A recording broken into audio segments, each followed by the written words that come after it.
നമസ്കാരം. Raf talk ഫുട്ബോളിലേക്ക് അവർക്കും സ്വാഗതം. സൗദി അറേബ്യ തണുത്ത് വിറക്കുകയാണ്. മരവിപ്പിക്കുന്ന തണുപ്പാണ് പല ഇടങ്ങളിലും അനുഭവപ്പെടുന്നത്. തുറൈഫിലൊക്കെ -4 ഡിഗ്രിയിലേക്ക് പോയി എന്നാണ് റിപ്പോർട്ടുകൾ. പല മേഖലകളിലും റിയാദ് അടക്കമുള്ള മേഖലകളിൽ അതിശൈത്യമാണ്. അങ്ങോട്ടേക്ക് ചേക്കേറിയ ബ്രസീലിയൻ സൂപ്പർ താരം നെയ്മർ ജൂനിയർ പറയുന്നു, ഞാനിത് പ്രതീക്ഷിച്ചിരുന്നില്ല. ഇവിടെ ഇങ്ങനെ തണുപ്പ് ഞാൻ പ്രതീക്ഷിച്ചിരുന്നില്ല. പക്ഷെ നമുക്ക് ജാക്കറ്റ് ഇട്ട് ട്രെയിനിങ് നടത്താം. നെയ്മറുടെ പ്രതികരണമാണ്. അദ്ദേഹം ഇന്നലെ ഒരു വീഡിയോ പങ്കുവച്ചിട്ടുണ്ടായിരുന്നു. ആ വീഡിയോയിൽ അദ്ദേഹം കൃത്യമായിട്ട് പറയുന്നു, ഇറ്റ്സ് സോ കോൾഡ് ഹിയർ.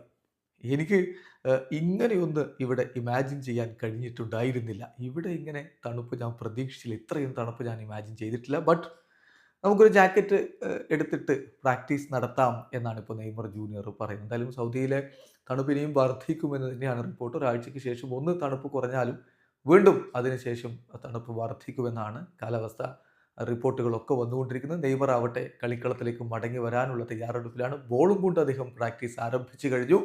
ജനുവരി മാസത്തിൽ അൽ ഹിലാലിൻ്റെ മത്സരങ്ങൾ പുനരാരംഭിക്കുമ്പോൾ അദ്ദേഹം അവരുടെ ജേഴ്സിയിൽ കളിക്കളത്തിൽ കാണുമെന്ന പ്രതീക്ഷയിൽ തന്നെയാണ് ആരാധകർ. എന്തായാലും അൽ ഹിലാൽ നെയ്മർ ജനുവരിയിൽ വിട്ടേക്കുമെന്ന തരത്തിലുള്ള വാർത്തകൾ ഇപ്പോൾ ഒന്ന് ഒതുങ്ങിയിട്ടുണ്ട്. മാത്രമല്ല നെയ്മർ തന്നെ RMC സ്പോർട്ടിന് കൊടുത്ത ഇന്റർവ്യൂവിൽ കൃത്യമായിട്ട് പറയുന്നു, അൽ ഹിലാലിനോടൊപ്പം ക്ലബ്ബ് വേൾഡ് കപ്പ് കളിക്കുക, അതാണ് ഇപ്പോൾ തന്റെ ലക്ഷ്യമെന്ന്. വീഡിയോ അവസാനിക്കുന്ന ഫുട്ബോൾ ലോകത്തെ കൂടുതൽ വിശേഷങ്ങളുമായി റാഫ് ടോക്സ് എത്താം.